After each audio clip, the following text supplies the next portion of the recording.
Man, oh man, talk about an opening game for the 2020 Chicago Bears season. To be quite honest, I really don't know where to start. I'm still in this lackadaisical state, as I'm sure you are as well, and everybody else out there.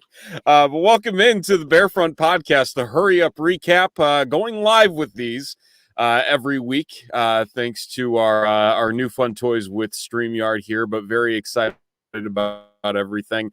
I'm Steven Johnson. He is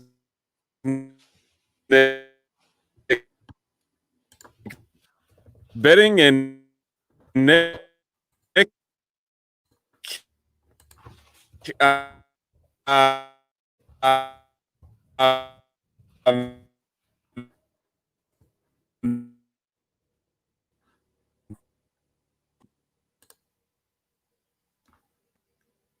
no one said it had to be pretty. I don't know. We lost my. Are we back? We're back. Okay. Your soundproof box is now internet proof, apparently. Yeah, apparently. Yeah, it. Man, I don't know what to say about this game. I really don't. It was just a chaotic mess, I think is one of the best ways to put it. It was an absolute just dumpster fire of a game. But we almost in a weird way we expected this when we did our podcast last week. We kind of talked about this, how this would be, like basically the third preseason game. It was going to look pretty rough, and it lived up to that billing. I would like to point out I'm not actually 0 for one of my picks, as Chubbs is saying. I actually 1-0. I actually had the Bears winning this game, despite them going 6-10 on the year. So you're wrong. It begins next week. I think the downhill roll begins next week. Well, I mean, in all honesty, if you're going to come at me, at least be correct. in all honesty, looking at the way that they did play, yeah, thank you. Here we had some technical difficulties. I believe we are back now. Thank you, Zach. We're hopefully doing better here.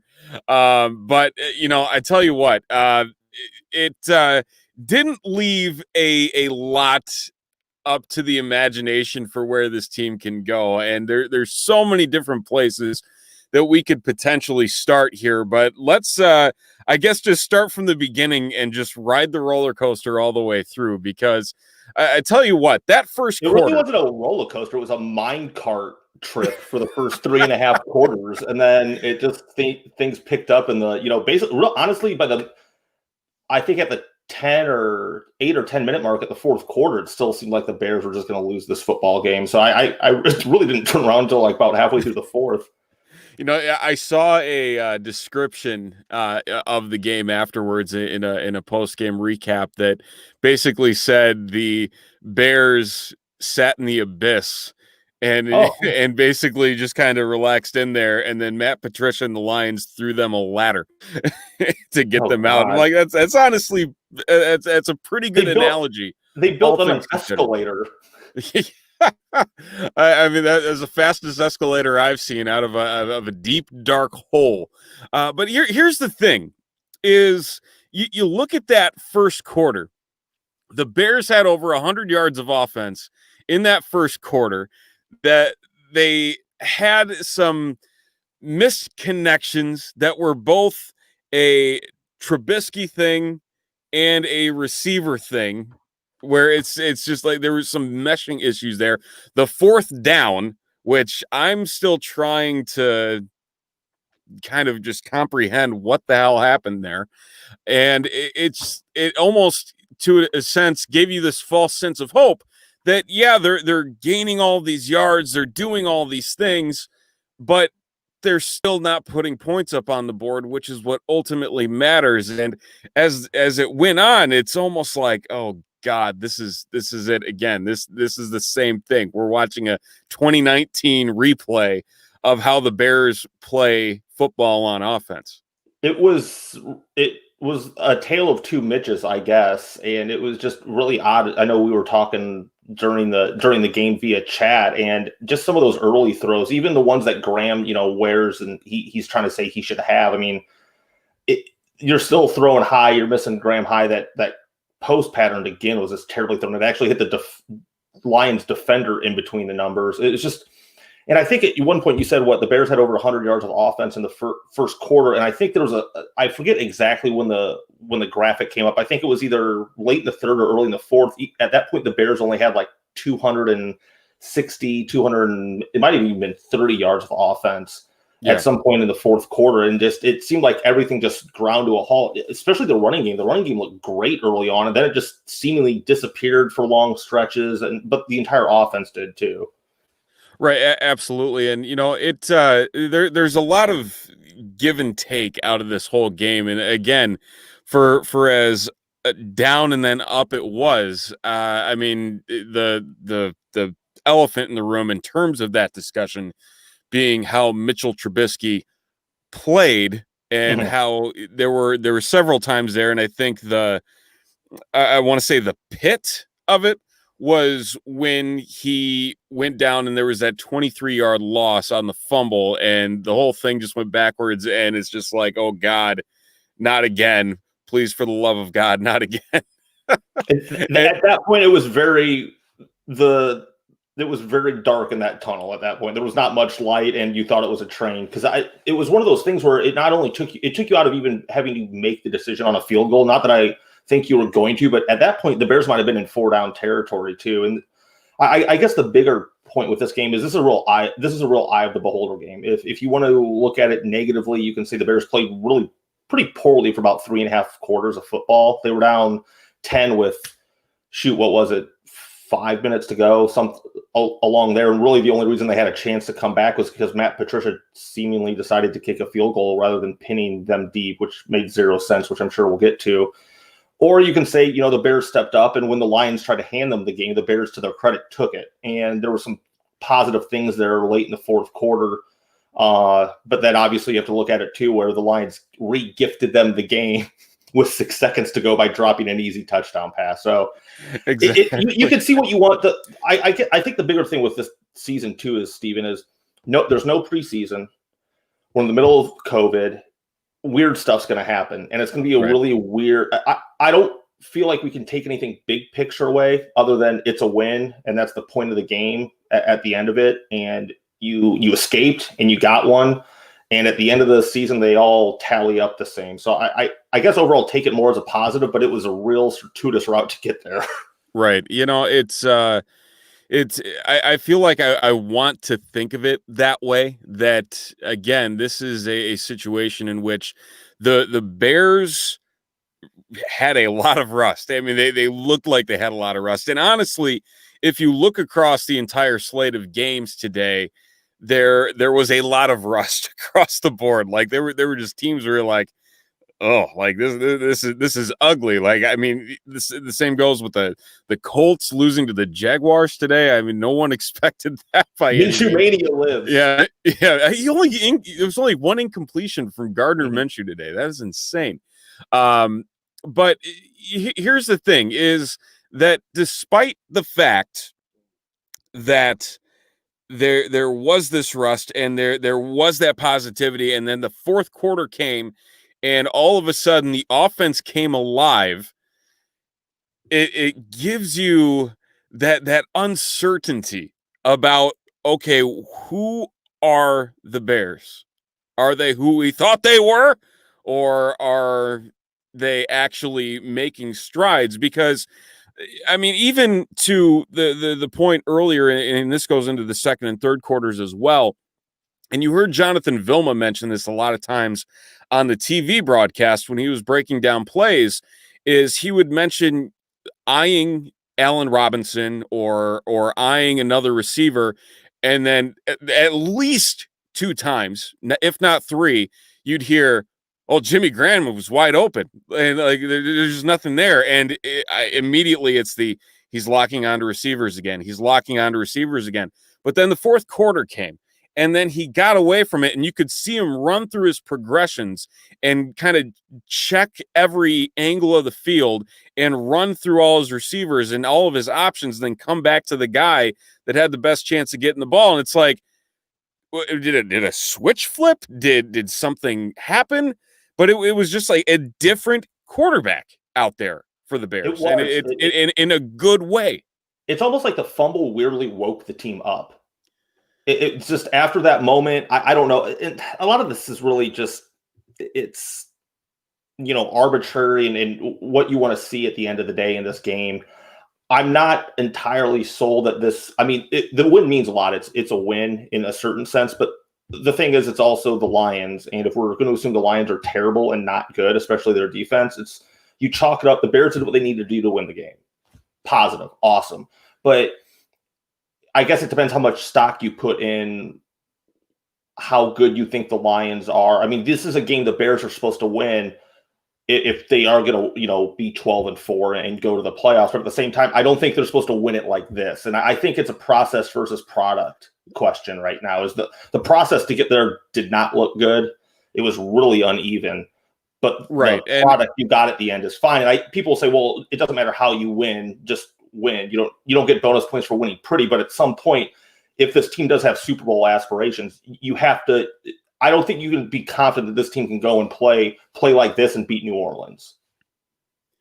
Yeah, it's game one, and there's been no preseason, so it's really tough to put. I don't know how much stock or how to read this game, and it's going to be really difficult going forward. Right. I think it's going to be at least week 3 until we get a firm grasp on what this team is and who they are. And here's the other thing: the schedule appears to be. Right. And here's the thing that I'm keeping in the back of my mind while all of this is happening.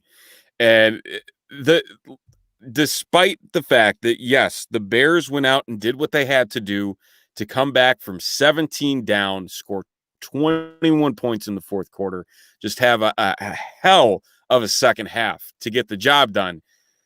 On the flip side of that, you can't help but feel that the number of gifts that were just handed to the Bears. I tweeted shortly after the game, and it's like the entire the last seconds were just a gift from the effing gods. And then on top of that, you have Jamie Collins with what might possibly be one of the dumbest ejections I have ever seen in my life when it comes to an NFL game. You have Desmond Trufant leaving the game. You have Justin Coleman leaving the game. So those are 2 starting cornerbacks. They didn't have their rookie Jeff Okudah. They didn't have Kenny Galladay. And in the grand scheme of things, if you look at what the Lions did have out there, it's just like, what did they beat? I mean, was it a shell of the Lions? Kind of. In a way, and we're forgetting the stupid Stafford throw that led to the interception.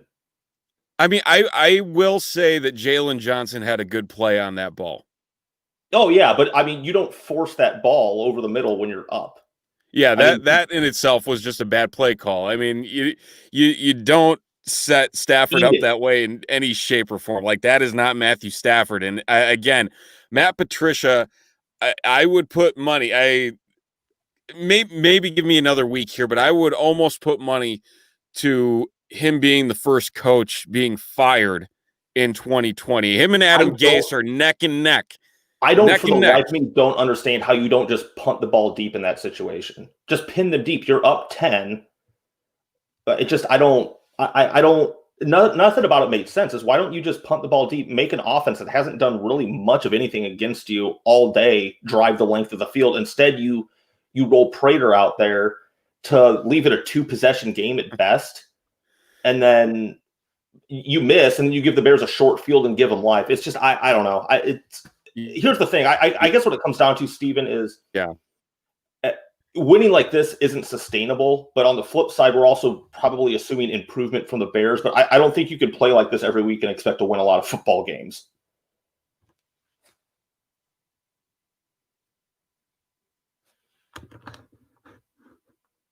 Did we lose Steven? Did his internet freeze?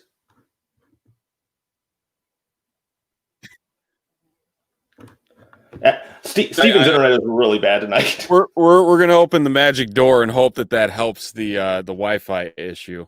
Get the kids off the iPad, Steven. Yeah, as far as I'm aware, kids are asleep. So hopefully this makes it a little bit easier But here, I don't John. know how much you picked up on what I said. I'm not sure it's Yeah, sustainable to win a lot of games like this. right. It doesn't have to be. The Bears can improve, and maybe the Bears we saw for the last 8 minutes of the game are the real Chicago Bears. I don't know. At this point, to your point, I think it's going to be a few weeks before we really see what this team is. Because I know it's not sustainable to have Mitch Trubisky every week, partway through the third or fourth quarter, 11 for 25 passing. Right. I mean, and that's the other thing too, is again, you hope that something triggered. And I don't know what it is about Mitch Trubisky and 2-minute warning drills, but like, They're magic. yeah, I mean, it's like, can you just pretend like the entire game is a 2-minute warning and just play like this, like at all times? Like, this would make life so much easier for yourself, make life so much less stressful for Bears fans, like whatever it may be. Like, just do it. Just be better. But here's the other thing about the game that just really irked me. And they finally did make an impact, and I loved seeing this on the field as well. Is the fact that the front seven really didn't have that much of an impact on the game until late, when we saw Akeem Hicks break through the line and get that sack. Mm-hmm. That really kind of turned the tide when we saw Khalil Mack on the sideline gathering the defense together, really being that leader of the defense. That, to be gratefully honest, I don't have many memories of him kind of taking that role and being that guy. And it was kind of this reassuring feeling that he was going out there and doing that and realizing something had to be said, something needed to be done to get this defense back on track, because it was looking ugly there for a while when it got up to the 23-6. And to be frank, it looked like there was very dismal percentages facing the Bears in terms of what they could possibly do to get back into the game. Yeah, I haven't looked at the win probability at that point in the game, but I would imagine it's not very good. But it was a very quiet day for the front seven, but it would have to be if you have 87-year-old Adrian Peterson running roughshod over you for most of the game. Talk about a dude who just won't die. Why won't you die? He averaged 6.5 yards a carry. He had 14 carries for 93 yards and another 21 yards through the air on 3 catches. I mean, I don't know what it is. Like, he is an ageless wonder. You got the Washington football team kicking him to the curb, and then he comes in here a week and a half after signing with the Lions and almost running for 100 yards. Well, I just looked at the win. Are you kidding me? I looked at the win probability. At one point, it was 2nd and 10 at the Chicago 49 with 7:02 left in the fourth, and the Lions had a 98.3% win probability. Oh, man. Hold on. Because I've got another setup here of, because what did you say? It was 98.3% at one point.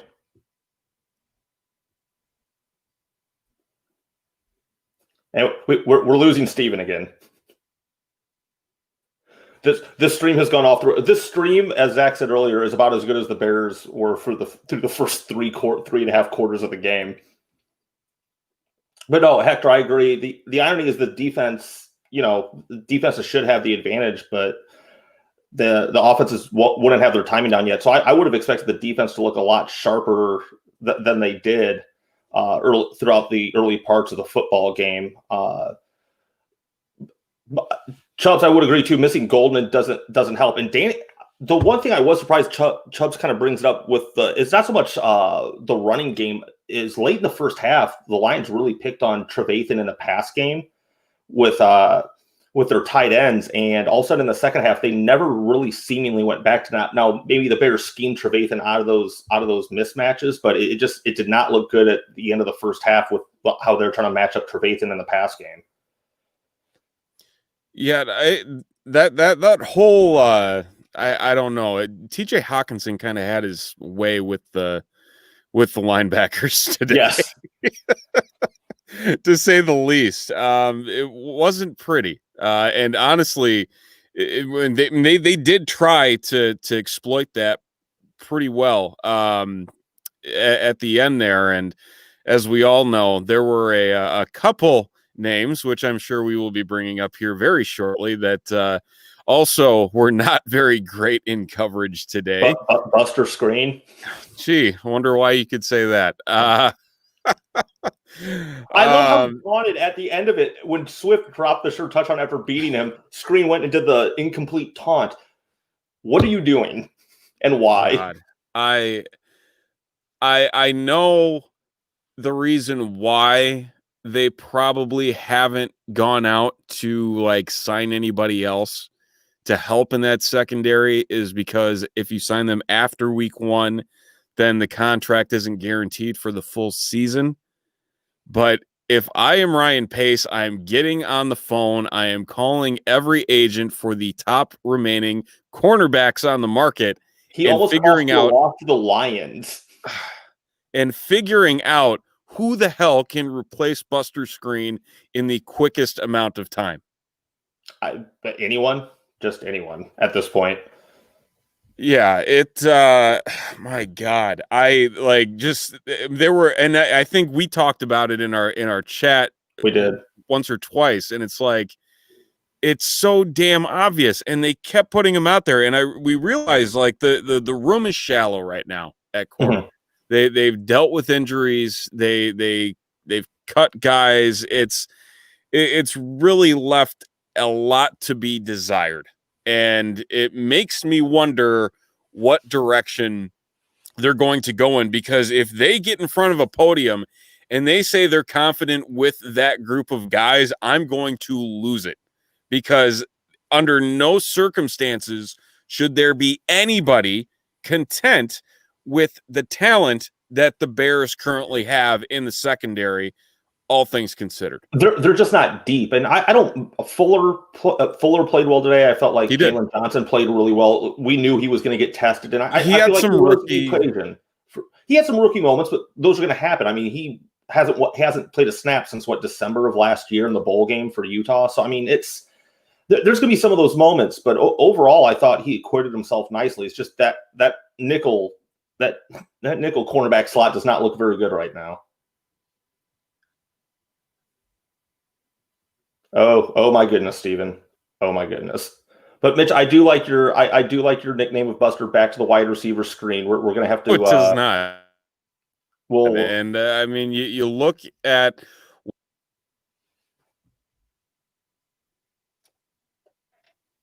Am I back now? Am I still having issues here? You're dragging a little bit still.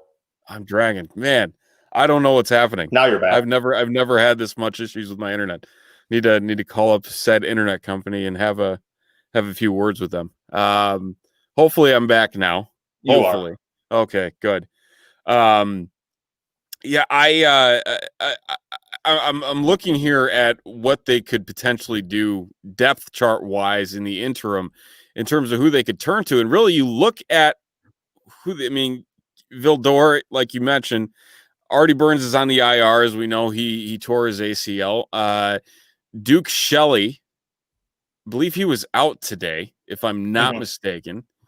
I mean, that's it. That's really it.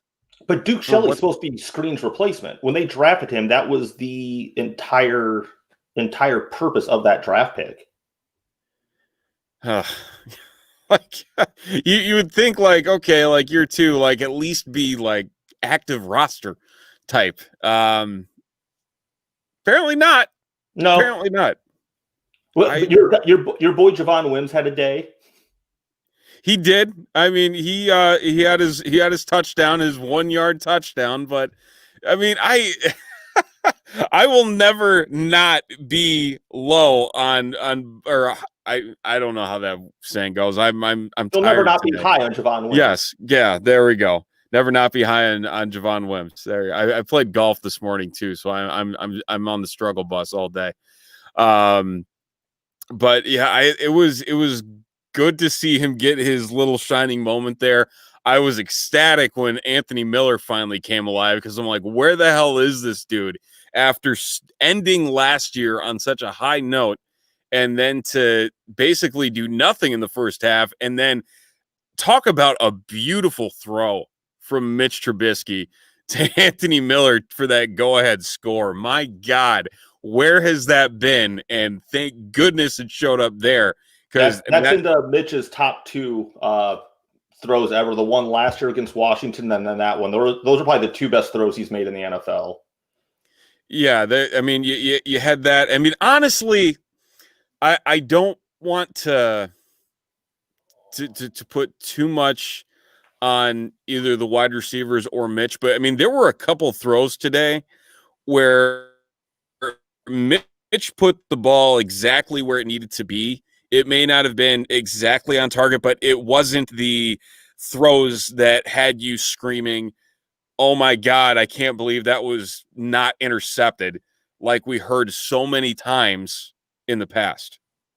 No, he didn't have any what we call them last year, the WTF throws is what are you seeing? He took a couple risks, especially on Robinson, and mainly in the first half, thrown into maybe double and triple coverage. There was one I know specifically where Graham was wide open underneath on a drag, and Robinson bailed Mitch out with a beautiful catch. But as the game wore on, he seemed to get more comfortable, especially later in the game in those basically when the Bears went to a 2-minute offense for the last 5 or 6 minutes of the football game. He looked a lot more comfortable. Can you replicate those situations for 60 minutes? And have him play like that for 60 minutes. And that's the question we've been asking about Mitch for years now is we know he looks good against one bad teams and in two basically 2 or 3 minute offense drills. It's trying to replicate that over the course of 60 minutes against good football teams. Yeah, it's again, I know next week doesn't leave a lot to the imagination. I think we'll find out a little bit more about who the Giants are tomorrow night when they go up against another a juggernaut of a team, or who at least I expect to be another juggernaut of a team in the Steelers, with the way that they've rebuilt that offense as well as the defense with Minkah Fitzpatrick. Since he came over, he was that whole defense has just been terrifying to take on if you're any offense. But one other thing here on the offense, I'm going to bring up this comment here. Darnell Mooney, and I am a little surprised at how much time he got out on the field today, but I was pleasantly surprised with what I saw. I was too. We were talking about Anthony Miller, and I forgot this comment until just now. There was that early seeming miscommunication between Mitch and him, and it felt like after that point, Miller kind of disappeared. And I didn't go back and rewatch the game because I had some other stuff going on this afternoon. But I don't know if at that point they kind of not maybe quasi benched Miller is the best way to put it, and started getting Mooney some more reps. Maybe that woke Miller up a little bit. But I was really impressed with what I saw from Mooney. Him and Trubisky seem to have really good chemistry.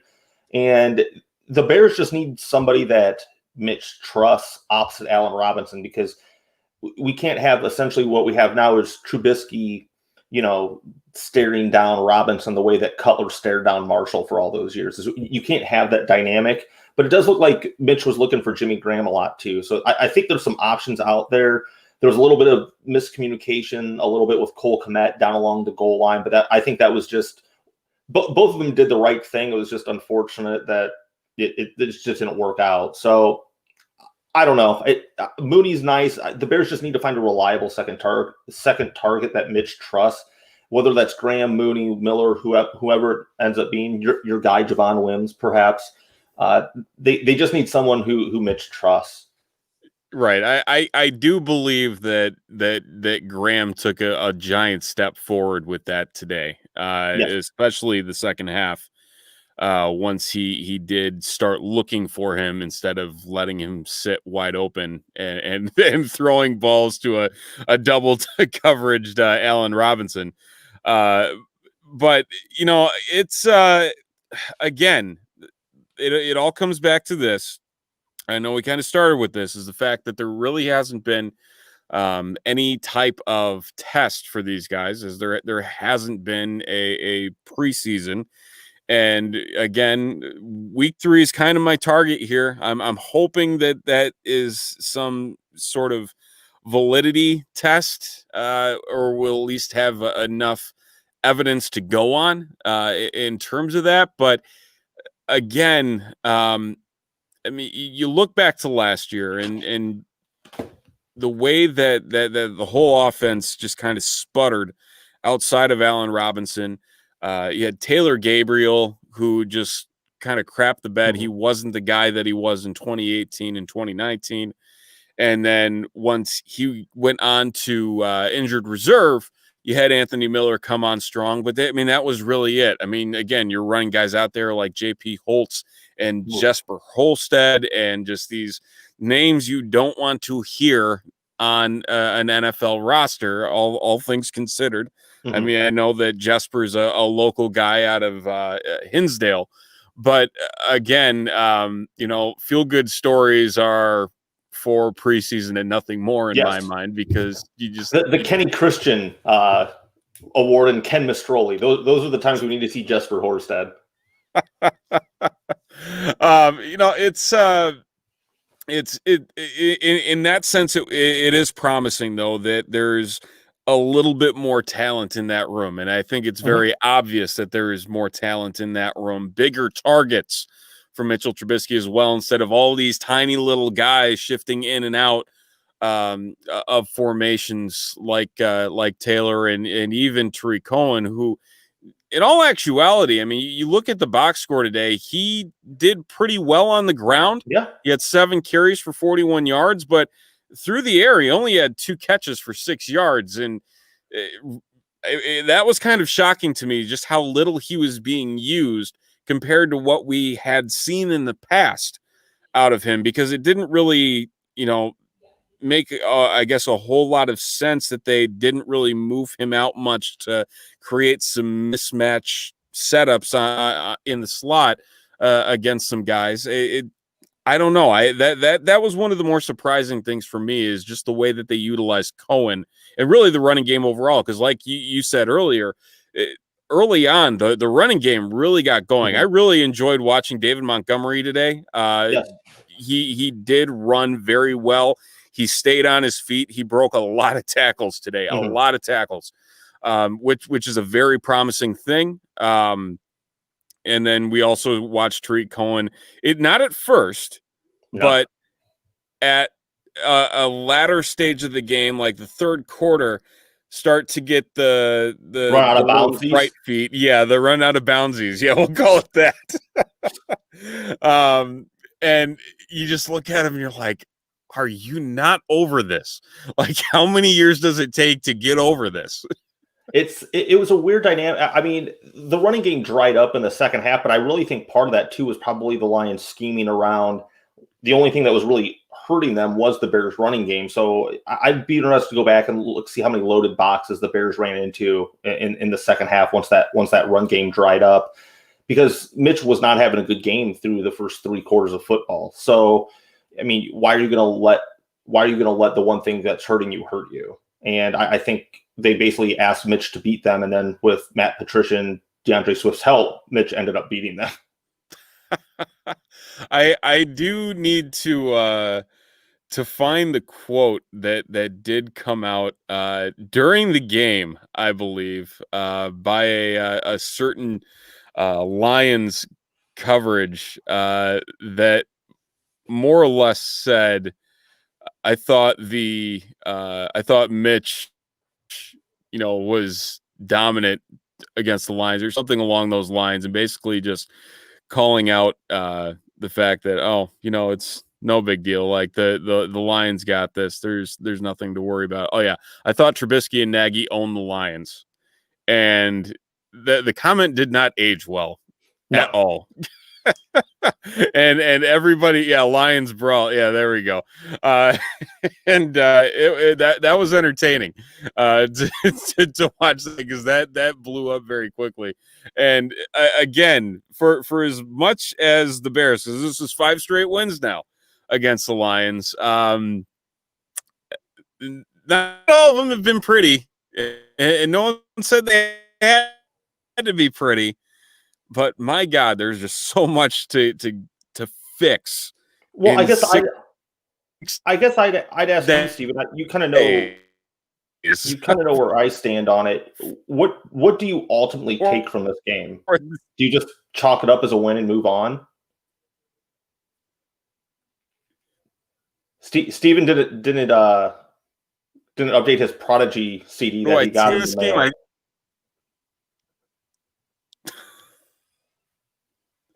Am I Yeah, am you're on like I AOL having 96 right now. I'm waiting for the you got mail voice. Yeah. I take away that the secondary needs some work. I think that's the biggest thing I take away from today's game. I feel like the fourth quarter and the way that Trubisky played was enough to get a pass for now. Let's come back in a half of football and talk at halftime next Sunday and see where we're at. There's an amazing alternate reality here where what's our tone if the Bears had lost that game? What if DeAndre Swift had just, I don't know, made a routine catch? I The mean, player of the what's our game right tone? there is DeAndre Swift for the Bears. Yeah, what's our tone, through all this? Are we still basically just, chalking it up to week one jitters and moving on and saying we'll be better? I mean, are we as high on Mitch's performance for the last 8 minutes of the game? How do you?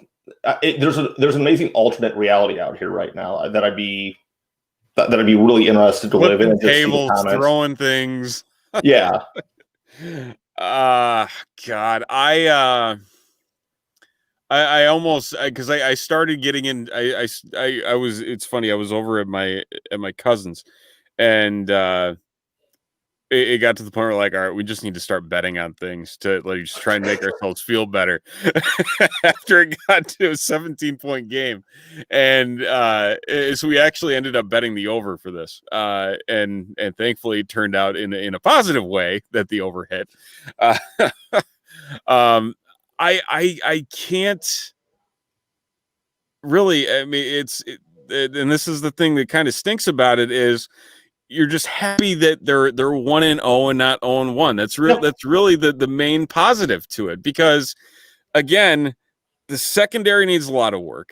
The offense needs to show that consistency that the fourth quarter was the actual offense and not the quarters 1 through 3 Mm-hmm. that we saw today. The pass rush needs to appear, and yeah, maybe Mac was injured. I know he missed his presser on Friday, so there might be something to look into there as to why he's skipping out on that.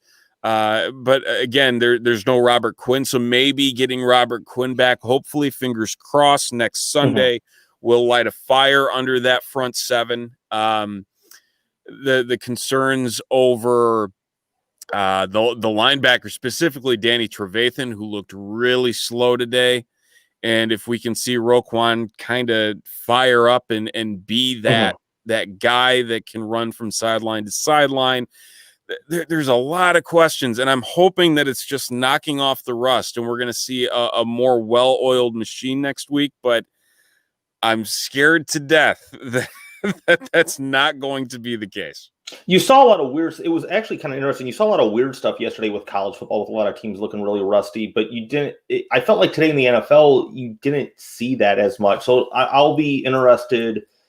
And maybe the Bears just had a lot of rust. I mean, you're trying to break in a quarterback that was splitting reps 50-50 throughout training camp. He might not be on the same page as a lot of his receivers. The Bears were battling some stuff that a lot of other teams weren't, especially on the offensive side of the football. I get that. I'll just be interested to see how much rust continues to come off if it does, and hopefully for Bears fans everywhere it does, because like I think we're kind of beating around the bush here. I don't think winning games like we did today is sustainable. I don't think you can't do that for 16, 17 weeks and expect to do anything. You're going to be you're going to be living on the margins. Right. And like we discussed here too. I mean, there were a couple games today where the final score just kind of made you go, "What? Like that happened?" So again, it's very possible. It's very possible that is something that we see and now the caveat to that is if we're knocking off rust, we also have to assume that other teams are going to be everyone doing it else as well. is. Yeah, everyone also gets to knock off rust. It's not something unique to the Bears that they only get to do.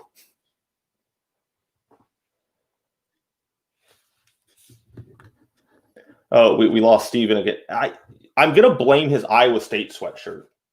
That's the blame going around right now is how dare you wear an Iowa State sweatshirt? Your internet really does not like it. Especially after a loss to Louisiana. That's just not good.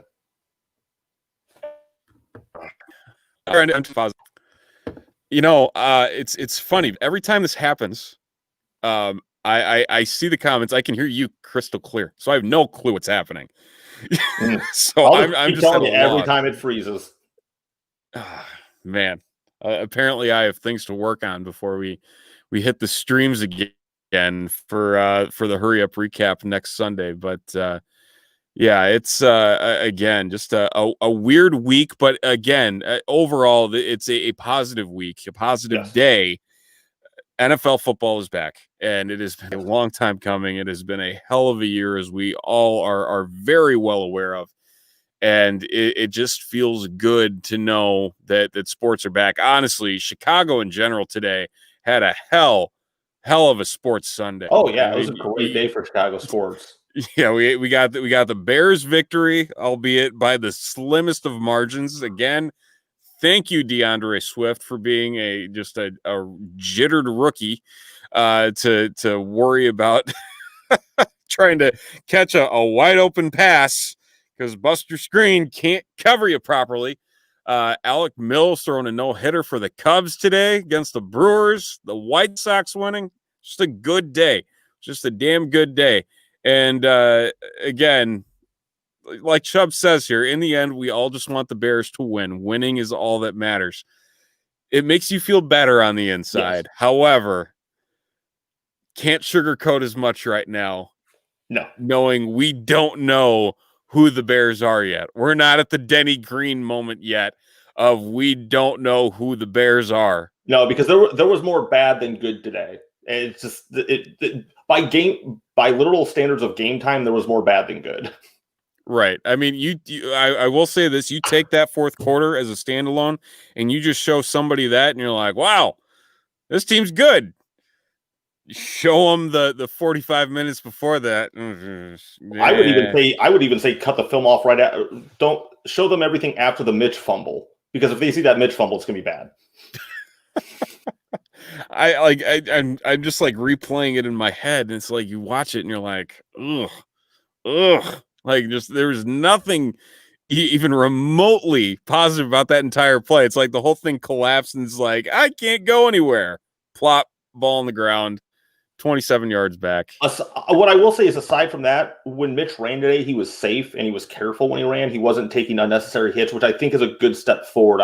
That's something that just popped in my head. I know we're kind of wrapping up here a little bit, but he was more careful running the football day, other than the 23-yard loss. But that was I'll give that one, maybe that was in the backfield, more of a scramble situation. But when he ran forward, he was safe and he was smart about it. Yeah, I will say I wanted to see him run more. I'm always hesitant to have him run because I think there's also a mention.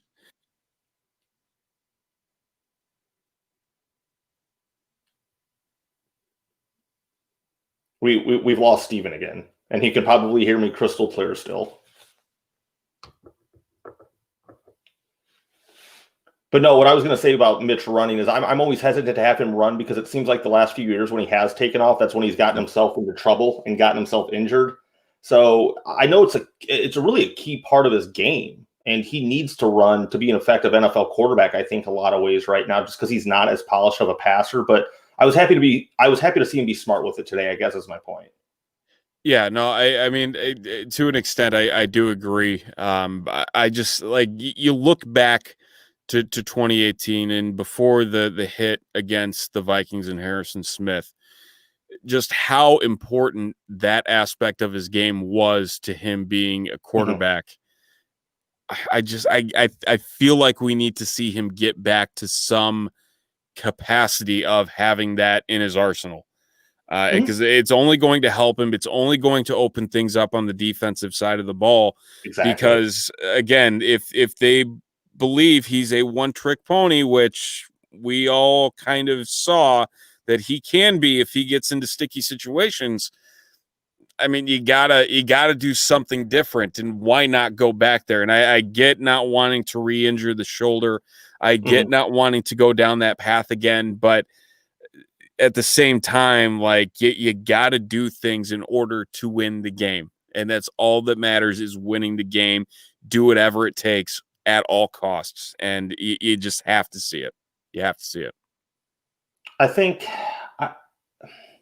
I think well, even to look at last year at the Cowboys game when Mitch played so well against the Cowboys, I felt like he had a pretty good run. I don't remember stats off the top of my head, but I feel like he had a pretty effective game running. There's ways for him to be effective in the running game, and if you get that's the things I think early on, maybe try to get him going on some designed rollouts, some stuff to give him some run pass options, and maybe that'll start to open things up and let him get into more of a rhythm passing wise. I really like to see him boot out more and give him the opportunity to run and use his athleticism early in the game, get those linebackers thinking, get those safeties thinking, get them taking that first step up, and then you see Mitch maybe complete a couple easy ones. I just think having him stand back there early in the game and try to become a traditional NFL quarterback, I don't think that does much for him. And I'd like to see some more designed runs early in the football game. But ironically enough, he got hurt on a design run early in that Minnesota game a couple years ago. But I'd still like to see it and just get down, Mitch. Just get down. Oh man, but I mean, again, yeah, there, I feel like there's a laundry list of things we'd like to see heading into week 2. Yes. That's more or less what it comes down to. But again, the positives being the accuracy seems to be getting a little bit better in Mm-hmm. terms of what Mitch does. He still misses high a lot, which concerns me. Yeah, but that is true. But again, some of the passes that he had today, Oh yeah, I mean, that was not in his arsenal a year ago. It was not. So in that sense, it makes you feel a lot better about where he is right now, and hoping that, you know, leading a team back from 17 points down to win the game is the confident boost he needs to vault himself moving forward. absolutely. The thing we've always said with Mitch for the last year and a half, or at least since the Bears offense started to sputter, was I'll start to believe it when I see it and believe it on a consistent basis. And I was saying this last year when he was putting up 330 yards and 3 touchdowns on the Lions. Is you're supposed to do this to this team, and he should do it. He should probably play pretty well against the Giants next week and for the next couple of weeks. But the rubber needs to hit the road at some point against good football teams, and that's what we're looking to build on. Get him some confidence early, and then when you get into the meat of that schedule, when you start playing difficult defenses, that's where we'll see the change with him. And those are the Right. games to me that matter the most. Is I know we can do it against bad teams and bad defenses. We all know that the history's there. Not at some point we need to see it against good football teams. Right. Absolutely. Absolutely. So again, I feel like the film room is going to be fun tomorrow for this team, and both offensively and defensively. Again, both have their work cut out for them. Ryan Pace, for the love of God, go and find a corner to get rid of Buster Screen. That's all I'm going to say.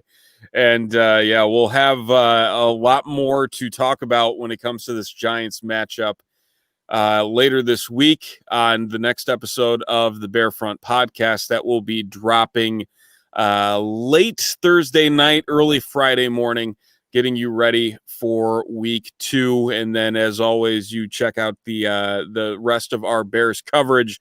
We have Keeping It 100 with Draft Dr. Phil and Shane, the smartest man. And I believe Dr. Phil doing his Tape Never Lies back this week as well. He'll be breaking down the tape and everything that occurred in week number 1. So a lot of stuff happening with our group here at Shy City Sports, and with Phil and Shane with their Tape Never Lies network. So a lot happening and a lot to look forward to. And fingers crossed, again, that the fourth quarter was what we are going to see moving forward. Any final thoughts? Just kind of what you said is if the Bears are who we think they are at the end of the fourth quarter, then we're in good shape. we just can't have the first 3.5 quarters be a normal thing, because that's not going to work out well for us, and none of us have that much blood pressure medication to take. So let's stay away from those first 3.5 quarters. Or seconds 13-7 in the fourth quarter. Yeah, that was bad too. Don't do that anymore. Oh man. I feel like that play's getting overlooked a little bit, as I almost forgot about it for the first 5 minutes of the podcast. Like, oh yeah, we almost lost the game on a drop touchdown pass. It's I tell you, player of the game for the Bears, DeAndre Swift. And Matt Patricia. And Matt Patricia, yes. Thank you. Here's your pink slip on the way out the door. So, again, we'll be back later this week with a new episode of the Bearfront Podcast. So do stay tuned for that. Check out ShyCitySports.com and the forums. They're always talking Bears. They were fired up today. If you are not a part of the Shy City Sports forums, check them out. It's always a fun time, isn't it, Nick? It always is. It would have been almost more fun had Swift caught the pass, but hey, it's going to be a happy, positive place for at least another 6 days. We'll talk next Sunday. You don't visit the forums a bunch, do you? It's not going to be a happy, positive place. I'm trying to paint a picture of sunshine and rainbows here. I'm not getting much help. Not getting much help, but hey, it's a lot of talk and a lot of celebration over a Bears victory. Again, no matter how ugly, the Bears are starting the 2020 season 1-0. Take it. On to 2-0, hopefully, fingers crossed. And we'll be here to talk about it again. Late Thursday, early Friday, we'll be back with the new Bearfront. For Nick Bidding, I'm Steven Johnson. Thank you for watching us here this evening on Facebook, YouTube, Twitter, ShyCitySports.com. We will talk to you later this week. And as always, folks, bear down.